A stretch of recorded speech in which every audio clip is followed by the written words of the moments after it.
Caleb Thorne received the anonymous email, and the video of his wife, Isabel Vance, cheating on him burned itself onto his retina. With a smile, he sent the falsified evidence on Hayes' medical devices to the FDA watching. His patients died on ventilators made by Ethan Hayes. When Isabel knelt and begged for a divorce, he personally forced the vial of joint-destroying agents down her throat. Hurts, doesn't it? This is just the beginning. Ethan Hayes had his fingernails ripped out before being thrown into a private rehab facility, and the footage of his drug-fueled seizures went viral on the darkest corners of the internet. Finally, in a concrete foundation piling, Ethan Hayes' desperate screams were silenced forever. Caleb Thorne stood on the ruins of the Hayes Corporation, swirling a glass of champagne. Satisfaction. Chapter 1 PNG. The private cell phone resting on Caleb Thorne's black marble desk lit up abruptly, displaying a new email notification. There was no subject line. The sender was a random string of characters. He had just concluded a transcontinental video conference, and fatigue from an all-nighter spent closing a merger still lingered in his eyes. His knuckles were stiff from gripping a pen for hours. He swiped the screen open. The email contained no text, only a single solitary video attachment. On a whim, or perhaps driven by the instinct for absolute control that defined men like him, he tapped download. The file was small and finished in seconds. His fingertips hovered over the play button. Caleb lifted the glass of ice water from his desk and took a sip. The cold liquid slid down his throat, suppressing a faint, almost imperceptible dryness. He pressed play. The footage was shaky, clearly filmed in secret. The setting was a dark corner booth in a high-end restaurant. The miserly light from a crystal chandelier sketched out two figures huddled closely together.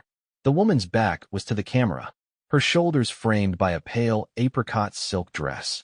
Caleb could trace the curve of every lock of her professionally styled chestnut hair.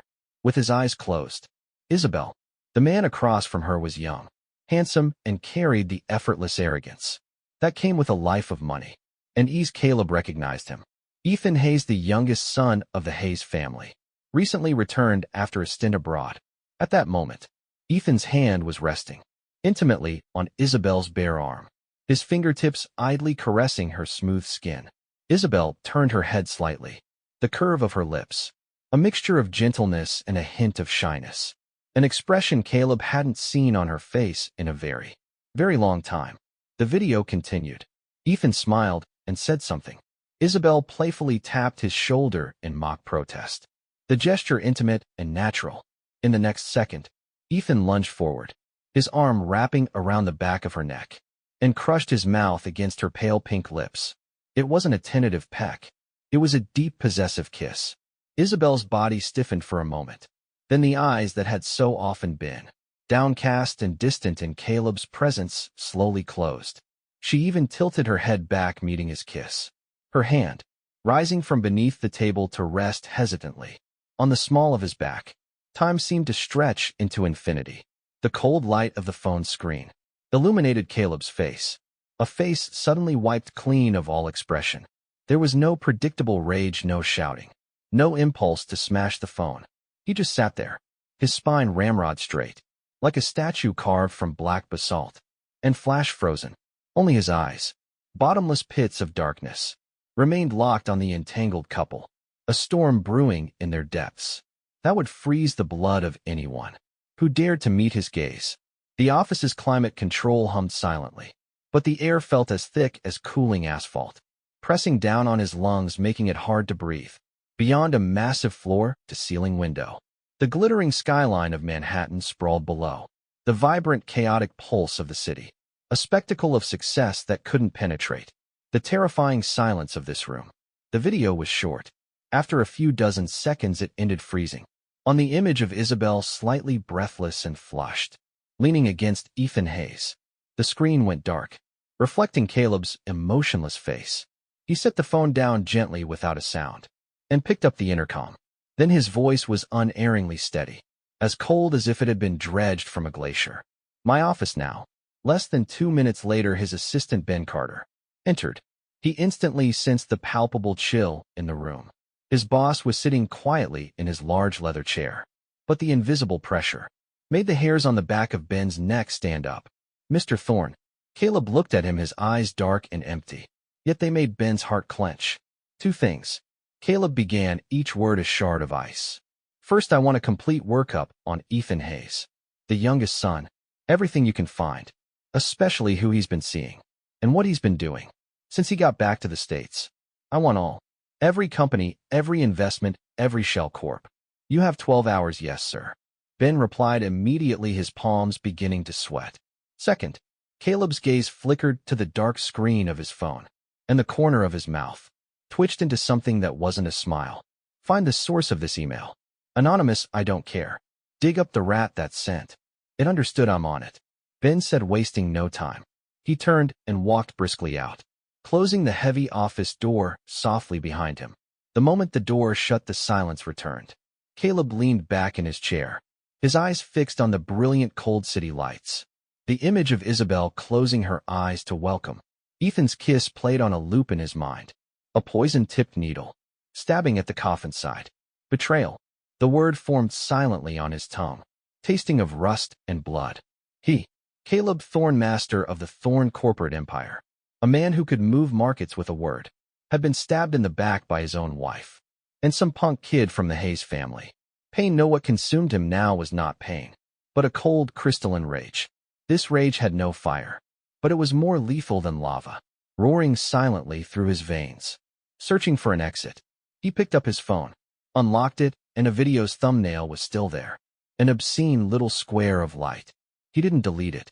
He long pressed saved it, and moved it to a deeply encrypted hidden folder. He named it Overture. The cold curve of his lips finally became a defined, cruel smile of anticipation. Chapter 2. Ben Carter was ruthlessly efficient.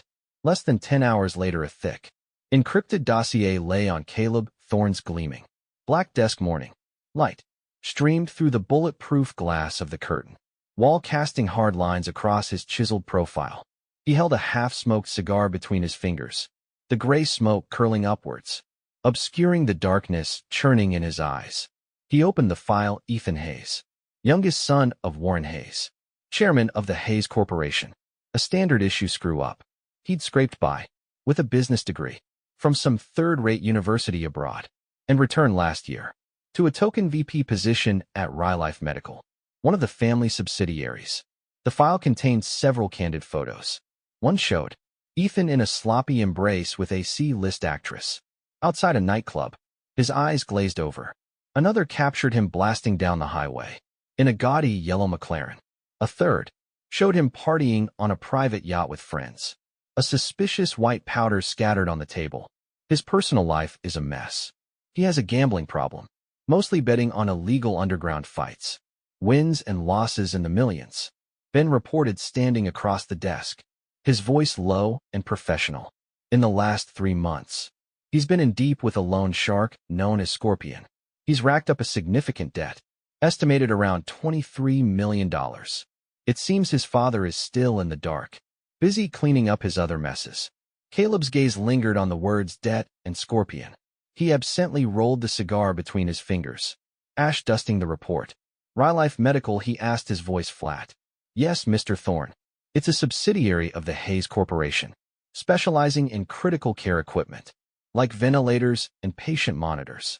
Ethan is the nominal VP, but the actual operations are managed by his brother-in-law, Mark Jennings. Warren Hayes probably wanted him to learn the ropes. RyLife is a major profit center for them right now. Their flagship product is the RyLife Series 7, a high-end, non-invasive ventilator with a decent market share. Ben recited smoothly. Also, we've traced the email. The server was offshore, routed through multiple proxies. Very professional. But a few key nodes point to a disgruntled tech director, fired from the Hayes Corporation, a man named Kevin Miller. Apparently, he was fired after Ethan caught him embezzling project funds. The motive was likely revenge.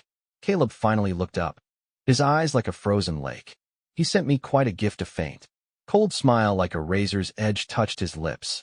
Keep an eye on Miller, but don't make a move. And the RyLife ventilators. All of them, especially that Series 7. I want every byte of raw data. Design schematics, production line protocols. raw material sourcing, and quality control reports. Especially the quality control reports. The last few words were spoken softly, yet they carried an undeniable chilling weight. A shiver went down Ben's spine. He understood immediately. Yes, Mr. Thorne. I'll use every resource. You'll have it as soon as possible. Caleb waved a hand dismissing him. His eyes fell back on the arrogant face of Ethan Hayes. In the file, he brought the cigar to his lips and took a long, deep drag. When Ben was gone, Caleb picked up a secure line and dialed a number, known to only a handful of people. It's me. His voice was even colder over the encrypted connection. I have a project for you.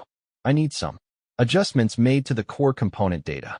For a medical device, it needs to meet a very specific failure standard under certain conditions. Yes, the usual rate triple. The files will be in your secure drop tonight. He hung up, and the office was silent once more. He walked to the window, looking down at the ant like traffic below. The fire of betrayal hadn't subsided. Instead, with precise calculation, it was being forged into something purer, darker. The desire to annihilate. He didn't want simple punishment. He wanted to rip Ethan Hayes and the entire Hayes dynasty out by the roots and grind them into dust. And Isabel, the image of her, eyes closed in bliss, flashed in his mind. A sharp pain lanced through a corner of his heart, only to be consumed by a tidal wave of cold hatred. He picked up his personal phone, opened a hidden folder, and called up the video. He zoomed in on the frame where Isabel, after being kissed, rested her head on Ethan's shoulder. He stared at his wife's familiar, yet alien face, his gaze like a poison-tipped icicle. Pain, he mouthed silently at the screen, a mad crimson light flickering in his eyes. I will teach you the meaning of agony. The bright sun outside couldn't penetrate the suffocating darkness that was now gathering around him. A month later, a cold autumn wind swept across the city's gray sky. An explosive piece of news hit the business and medical communities like a thunderclap breaking. RyLife Series 7. Ventilator linked to patient deaths due to fatal flaw. FDA launches emergency investigation. RyLife Medical ordered to halt all production and sales. Grieving families. Accused corporation of gross negligence. They have blood on their hands. The headlines were sensational, accompanied by images of distraught families holding protests outside hospitals, and the entrance to RyLife Medical, sealed with white tape. Public outrage exploded, aimed squarely at the Hayes Corporation. Inside the Hayes Corporation headquarters, the boardroom was suffocatingly silent. The projector displayed screenshots of headlines from major news outlets, and a torrent of furious comments flooding Twitter. Warren Hayes sat at the head of the table. In just a few days, his hair had turned mostly white. His once sharp eyes were bloodshot, and he looked crushed by exhaustion and shock. A preliminary report from the FDA lay scattered before him. Bullshit. Warren slammed his fist on the table, sending papers flying. This is absolute bullshit. Our ventilators go through rigorous testing. How could a fatal flaw like this just appear? This is a setup, a frame job. He roared, his voice hoarse. The executives seated around him were silent. Ethan Hayes sat to his father's right, his face as white as a sheet, beads of cold sweat dotting his forehead. He was in charge of RyLife. He barely knew which way the factory doors opened. The technical jargon in the report, core sensor data anomalies, oxygen delivery logic errors, was gibberish to him. But the cold, hard list of patient deaths and the photos of their grieving families were seared onto his retina. Dad, Ethan stammered, but the words died in his throat when he met his father's eyes, which were filled with a toxic mixture of disappointment, fury, and despair. For the first time, he felt the terrifying weight of what he might have caused. Shut up, Warren bellowed, his trembling finger pointing at his son. This is on you. I sent you to RyLife to learn, not to be a figurehead. Where is Mark Jennings? Huh? Where's your brother-in-law? In the middle of this disaster. He scanned the room, only now realizing Mark was absent. Mr. Hayes, a vice president, began hesitantly. Mr. Jennings, he was taken in for questioning by the feds yesterday afternoon for alleged embezzlement and bribery. Warren's world tilted. He swayed, nearly collapsing.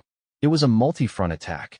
He instinctively looked to the end of the table, to an empty chair that belonged to a major shareholder, an old partner. He hadn't shown up for this critical meeting. Where is he? Warren's voice was a desperate rasp. Another executive swallowed hard. Yesterday, he transferred his entire stake in the company to an offshore fund. He paused. A fund that traces back to Thorn Industries. Thorn. The name hit Warren like a bullet, shattering his last shred of hope. He collapsed back in his chair, all strength gone. Caleb Thorn, it had to be him. That man was a predator hiding in the shadows. But why? Over some stupid affair. Ethan had known this was too vicious, too absolute. This was a declaration of war, an attempt to utterly destroy them. Just then, Warren's private phone buzzed violently. It was an unknown number. He answered numbly. A cold, modulated electronic voice spoke. Mr. Hayes, do you like the sound of silence from your production lines? Don't worry, this is just the overture. Your son has a debt to pay, and your family will settle it in blood. Enjoy the show. The line went dead. Warren's hand clenched around the phone. He looked up, his bloodshot eyes locking onto the terrified Ethan. The look was no longer that of a father, but of a man staring at the harbinger of his own doom. You fool, who did you cross? What did you do? He grabbed a crystal ashtray from the table and hurled it at his son with all his might.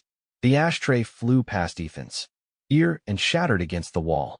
Ethan screamed and ducked, a dark stain spreading rapidly across the front of his pants.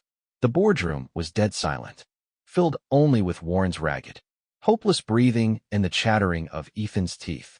At that same moment, in the CEO's office of Thorn Industries, Caleb Thorn leaned back in a chair, watching a multi-panel display. One screen showed the chaos in the Hayes boardroom, captured by a hidden camera. Another showed the sealed, silent Rye Life factory. A third displayed the storm of public fury online. He raised a glass of single malt scotch. He lifted the glass in a mock toast to the terrified face of Ethan Hayes. On the screen, a cold, merciless smile playing on his lips. Cheers, Ethan, he murmured. This sound of silence is quite beautiful. He drained the glass. The burn of the scotch, a pleasant counterpoint to the cold satisfaction, settling in his gut. This was just the appetizer. The real suffering for the Hayes family was only just beginning, and Isabel, his gaze shifted to a new report on his desk, detailing her assets and social activities. His eyes were as dark and still as a deep well. The fallout from the Rye Life scandal was catastrophic. Hayes Corporation's stock plummeted. Banks called in their loans, and suppliers demanded payment. The once mighty business empire was on the verge of collapse. Ethan Hayes's name became synonymous with corporate malfeasance, a target of unending curses and threats online. Caleb Thorn's private residence, a sprawling mansion in Greenwich, Connecticut. The study. Heavy velvet curtains blocked out the daylight, leaving only the warm glow of a vintage desk lamp. Caleb sat behind the desk, his fingertips drumming a steady, soft rhythm on the mahogany. On his monitor, a grid of security camera feeds showed the interior and exterior of the estate. One camera was aimed directly at the closed master bedroom door. From beyond the door came the muffled sounds of desperate, broken sobs and the futile slap of hands against wood. Caleb opened the door. Please let me in. We need to talk, please. Isabel Vance's voice was hoarse and raw, stripped of its usual elegance. She had been escorted back to this house, once a symbol of her status, now a gilded cage 3 days ago. For 3 days, she had been a prisoner, cut off in the world, with only the silent judgment of cameras and the cold stares of security guards for company. The study door opened silently. Ben Carter entered holding a tablet. Mr. Thorne, it's ready. Caleb's drumming stopped. He glanced at the monitor, at the disheveled, weeping figure of his wife, his expression one of frozen indifference. Show her. Yes, sir. Ben went to an intercom panel and tapped a few commands. Outside the master bedroom, Isabel was still pounding on the door, tears smearing her makeup. Suddenly, a small concealed screen above the door lit up. She flinched back. A video began to play. It was the same restaurant, but the angle was clearer, closer. Ethan's hands roamed freely over her body as he whispered in her ear. And she, Isabel, wasn't pushing him away. She was smiling, leaning into him, even initiating a kiss on his cheek. Then came the main event, Ethan's deep, possessive kiss, and the crystal clear close-up of her eyes, closing in pleasure, as her hands wrapped around his neck. The video froze on the two of them, gazing into each other's eyes. Noah's shrill, Distorted scream tore from Isabel's throat. She lunged at the screen, her nails scratching uselessly at its surface. Turn it off. That's not real. It's fake. He forced me. She was babbling, trembling uncontrollably, drowned in a sudden, sickening wave of shame and terror. The screen went dark. A moment later, a soft click came from the study door. It was unlocked. Isabel scrambled towards it, pushing the heavy door open. The study was dim. The desk lamp cast Caleb's unmoving figure in silhouette, a cold, judging monolith in the shadows. Caleb, she stumbled in, collapsing before the massive desk, fresh tears streaming down her face. Let me explain. The video is fake. Someone framed me. Ethan, he forced me. I fought back. I swear I did. She looked up, her face a mask of tragic beauty, hoping her vulnerability might spark some ember of pity in him. Caleb slowly leaned forward into the light. His handsome face was a sculpture of ice. He looked at her not with anger or sadness, but with a profound, suffocating indifference and contempt. You fought back, he asked, his voice terrifyingly calm. Isabel, your acting is far worse than you think. He picked up a tablet from his desk and tapped the screen. The large projection screen on the study wall lit up. It was the same restaurant, but from a wider angle, a different security camera. It clearly showed that just before Ethan kissed her, she had been the one to provocatively trace her fingers over the back of his hand. And when he did kiss her, her hand under the table had not struggled at all. Instead, it had clenched the tablecloth. In what could only be described as a thrill, the final lie was exposed. The last of Isabel's defenses crumbled. She slumped to the floor, her body shaking so violently she couldn't speak. Caleb stood, his polished Oxford shoes making sharp, deliberate clicks on the floor. As he walked around the desk, he stopped in front of her, looking down, as if it's something disgusting he'd found on his shoe. What, nothing to say? He bent down slightly, his gaze a physical blade against her pale skin. Or do you just prefer them younger, more energetic? No, that's not it, Caleb. Isabel was broken, her words nonsensical. Primal fear made her grasp at the only straw she had left. I was wrong. I made a mistake. Forgive me, please. We can get a divorce. I'll sign anything. I won't take a penny. I'll disappear. Just let me go. And please leave Ethan alone. He, the familiar, intimate use of his first name slipped out. Ethan. Caleb repeated the name, and a last shred of his composure shattered, unleashing a wave of violent rage. He shot out a hand and seized her jaw, his grip so tight she thought the bone would snap. Ah! Isabel cried out in pain, her head forced back. Caleb's face was inches from hers. He stared into her, terrified, pain-filled eyes, his voice a wind from the coldest circle of hell. Leave him alone. Isabel, who the hell do you think you are? What gives you the right to plead for him? He shoved her away like a piece of trash. Straightening up, he calmly took a handkerchief from his pocket and meticulously wiped the fingers that had touched her. A divorce? He let out a cold, short laugh. Of course, but not yet. You're a pawn, and you still have one last move to make. As for Ethan, he paused, a truly monstrous smile twisting his lips. Don't worry, I'll take very good care of him, I promise. It will be an experience you'll never forget. Without another glance, he turned away. His final command echoed in the silent room. Ben, escort Mrs. Thorne back to her room. Nothing gets in or out without my permission. Ben appeared at the door and walked toward the crumpled figure on the floor.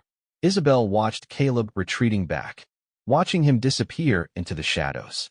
An absolute bone-deep despair washed over her, and she went limp, all strength gone. The gilded cage had just become her tomb. The Hayes Corporation was formally declared bankrupt. The family's grand estate was seized by the courts. Warren Hayes, broken by the stress, suffered a massive stroke. He now lay paralyzed in a hospital bed, able to do nothing but stare at the ceiling with cloudy, defeated eyes. In Ethan Hayes, the once dashing heir had simply vanished. Caleb's mansion, the master bedroom. The heavy curtains remained drawn. The air was stale, thick with despair. Isabel was a ghost, curled on the edge of the vast bed, in a wrinkled silk nightgown. Her face was gaunt, her eyes sunken and hollow. The constant mental anguish and imprisonment had hollowed her out, leaving only a brittle shell. Click, the door opened. Isabel flinched like a startled animal. Caleb entered impeccably dressed in a dark gray suit. He held a document and a glass of water. In Isabel's eyes, The clear water was more terrifying than poison. She shrank back against the headboard. Caleb walked to the bed and looked down at her. His expression unreadable. He held out the document. Divorce agreement. The bold letters burned her eyes. Sign it, he said, his voice flat mechanical. With a trembling hand, Isabel took the papers. She didn't have the courage to read them. She knew they would leave her with nothing. But freedom. Any kind of freedom was now her only desire. She had to get away from this house. Away from this monster. She snatched the pen from his other hand and, without looking, scrawled her shaking signature at the bottom. The pen dropped from her nerveless fingers. The agreement fluttered to the carpet. Caleb bent down, picked it up, and glanced at the signature. Then his gaze fell upon the glass of water. Good, he said softly. He picked up the glass and stepped closer. What are you doing? Isabel's heart leaped in her throat. A scream was trapped in her lungs. Caleb moved like a viper. He grabbed her jaw, forcing her mouth open with brutal, absolute strength. NGH, no. She struggled, her nails scratching uselessly at the sleeve of his expensive suit. Drink. Caleb's voice was still quiet, almost gentle, which made it all the more horrifying. He tilted the glass, and a clear liquid poured down her throat. She choked and coughed, tears and snot streaming down her face. As she was forced to swallow some of it, he let her go, and the empty glass fell to the floor. He stepped back to watch her retch and heave, trying to vomit up what she'd ingested. It's useless, he said, calmly wiping his fingers with a handkerchief. It's called lucidity, a custom cocktail, no taste, no smell. Metabolizes too fast for any standard test to detect. It will help you, he paused, savoring the terror dawning in her eyes. A demonic smile spreading across his face. Remember the taste of betrayal every single moment. Isabel looked up, her face a mess of tears and saliva. What did you give me? Nothing much, he said, tossing the handkerchief into a wastebasket. To something to make your days a little more interesting. He looked down at her, his eyes cold and focused. For instance, right now, your knuckles. Are you feeling anything? As he said it, she did an indescribable, excruciating pain erupted in the joints of her fingers, as if 1,000 red-hot needles were being driven into the bone. A arca scream, raw and inhuman, tore from her lungs. She clutched her hands, her body curling into a ball. As the agony intensified, it was sharp, searing, and deep, as if tiny drills were grinding away at her bones. Cold sweat soaked through her nightgown. Hurts, doesn't it? Caleb's voice floated above her, laced with a chilling pleasure. Don't worry, this is just the beginning. The effect will spread. Your wrists, elbows, shoulders, knees, ankles. Every joint will get its turn. It will be a constant reminder of what you paid for. That boy Ethan.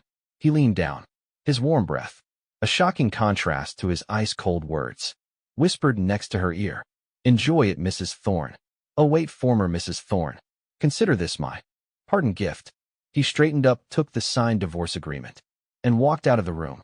The door closed softly behind him, the sound of the lock clicking into place, sealing her in with her new, eternal torment.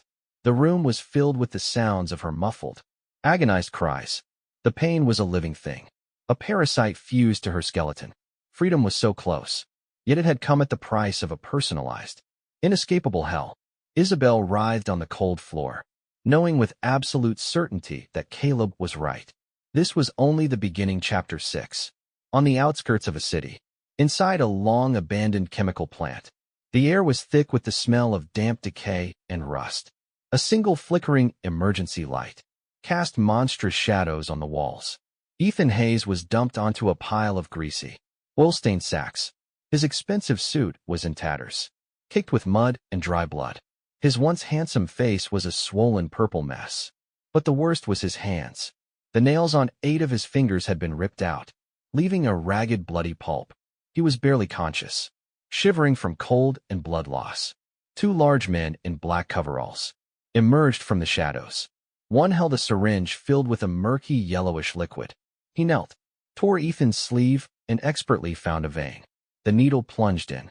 Ethan's body arched in a brief spasm of pain, and then the drug hit his system. A few minutes later, the shivering stopped, replaced by violent, uncontrollable convulsions. He thrashed on the dirty sacks like a landed fish, animalistic noises tearing from his throat. He clawed at his own skin, bashed his head against the concrete floor, and then would suddenly go limp. a grotesque blissed-out smile on his face. The raw wounds on his fingertips bled freely, staining the sacks beneath him. The entire ordeal was recorded in high definition by camera mounted in a high corner. It captured every degrading, inhuman moment. The loss of bladder control, the desperate scratching, the vacant drool, the absolute loss of human dignity. Back in the Thorne Industries CEO office, the massive projection screen silently played the footage. Caleb Thorne sat in his leather chair, swirling a glass of red wine, watching with detached analytical focus. As the recording reached its most graphic and disturbing crescendo, he glanced at his Patek Philippe watch. "It's about time," he said to the empty room. Ben, standing nearby, spoke quietly into a secure communication device. "Target has reached peak state. Proceed with extraction protocol. Ensure medical support is on hand. We need him stable before he's admitted to this special facility." The projector froze on a close-up of Ethan's face, his mouth wide in a silent scream, saliva and blood dribbling from his lips. Caleb turned off the screen. He took a sip of wine and walked to the window, looking out over the glittering city rehab. He mused to his reflection, a cold, predatory smile touching his lips. It's a good place. Quiet, secure, perfect for intensive therapy. His eyes, reflected in the glass, now held a clear, undisguised, and utterly cruel anticipation. Ethan's hell was about to get new address. The next act would be quieter and far more permanent. Chapter 7. West of the city, a massive construction site clawed at the night sky. This was the future home of a new landmark skyscraper. A deep foundation pit gaped like a mouth to the underworld, bristling with a forest of steel rebar. An unmarked grave and slipped through the shadows of the site and parked. Two men dressed as construction workers got out and hauled a long, heavy object, wrapped in black plastic, from the back of the van. The object squirmed faintly. It was Ethan Hayes.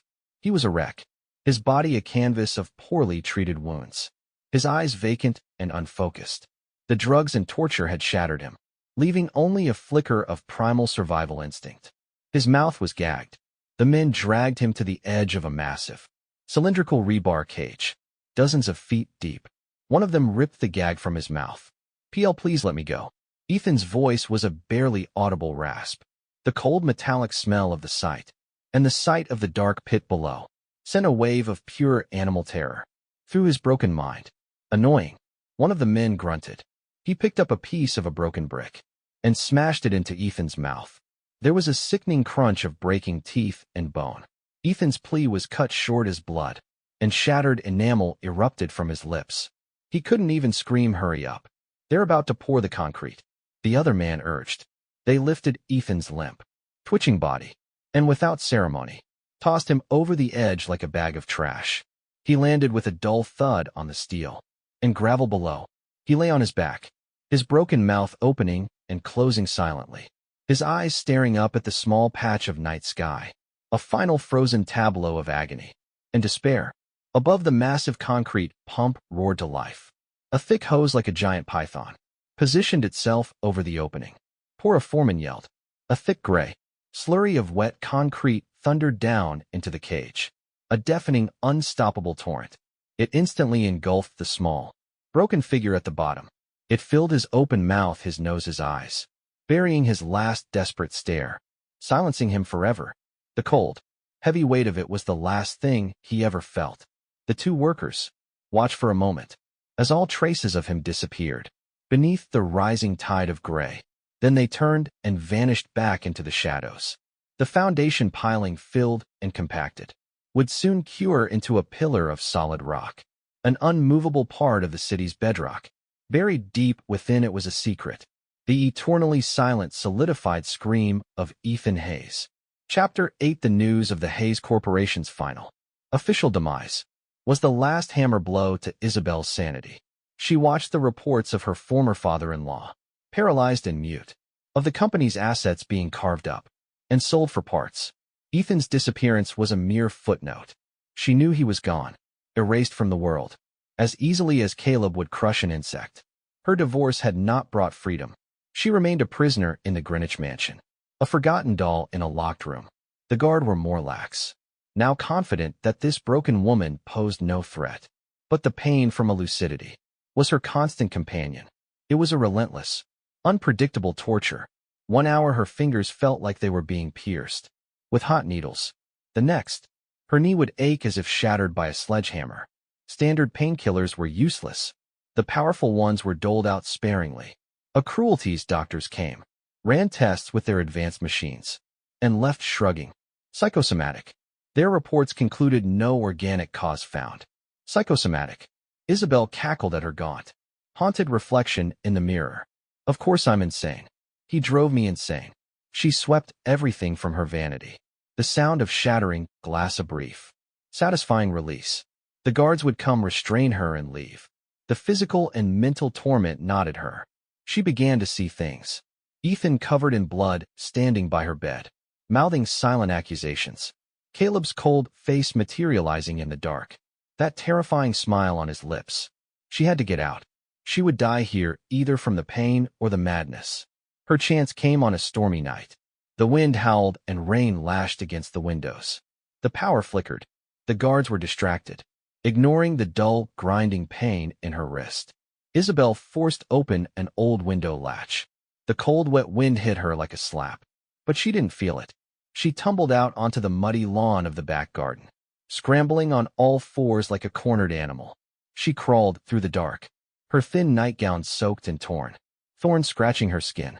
Every movement sent lightning bolts of pain through her joints. But the terror was a powerful fuel. She reached the iron fence at the edge of the property. Freedom. The road was just beyond it.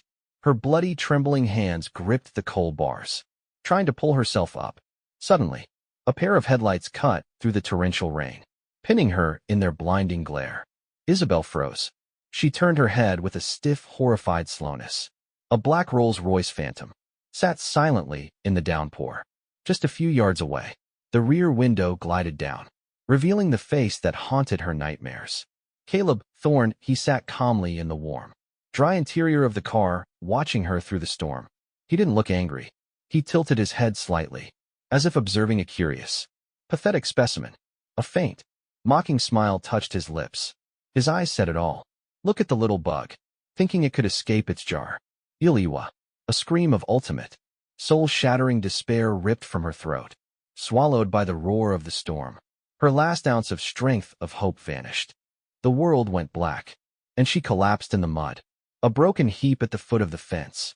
The cold rain washed over her, and the pain in her joints exploded with renewed, vengeful intensity.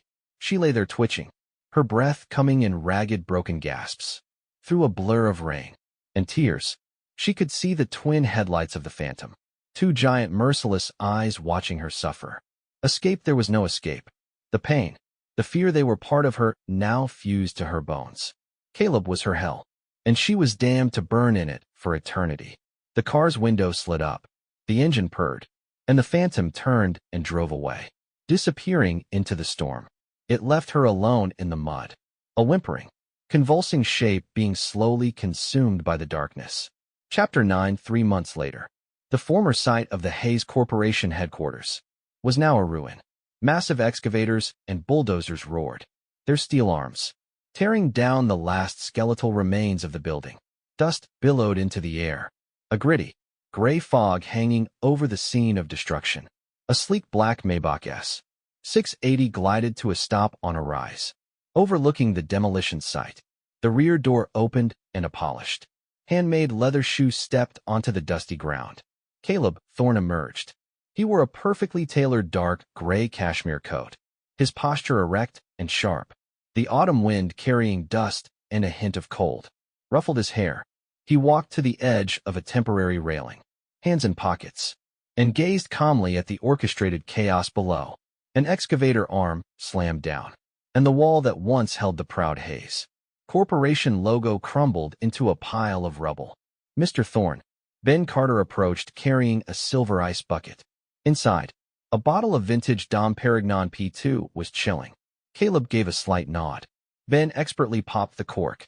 The soft pop was a sharp, civilized sound against the symphony of destruction. He poured the golden, bubbling liquid into a crystal flute and handed it to Caleb. Caleb took the glass, his long fingers cradling the delicate stem. He didn't drink. He just watched the tiny bubbles rise and burst, his eyes still fixed on the pulverized ruins below. The roar of the machines, the shriek of tearing metal, the shouts of the foreman. He closed his eyes, listening to it all as if it were a piece of music. He saw it all again. Warren Hayes paralyzed and helpless in his hospital bed. Ethan Hayes, screaming as his fingernails were torn away, writhing in a drug-induced madness, his eyes wide with terror as he was thrown into the pit, his silent scream as the concrete consumed him. Isabel, her face crumbling as she watched the video, her hand trembling as she signed her name, her body convulsing in agony on the floor, the light dying in her eyes as his car pinned her. In its headlights, every moment of their suffering, every echo of their despair, played back in his mind with perfect clarity. A pure, powerful, and overwhelming wave of pleasure surged through him, a jolt of electricity that shattered his icy composure. It was the primal, exhilarating satisfaction of absolute victory, a vengeance flawlessly executed. He opened his eyes. The cold indifference was gone, replaced by a blazing, triumphant fire. A smile unrestrained and genuine spread across his face, a smile of cruel, perfect contentment. He raised his champagne flute, toasting the dust and debris of his fallen enemy. He spoke a single word, not loudly but with a chilling, final finality that cut through the noise. Satisfaction.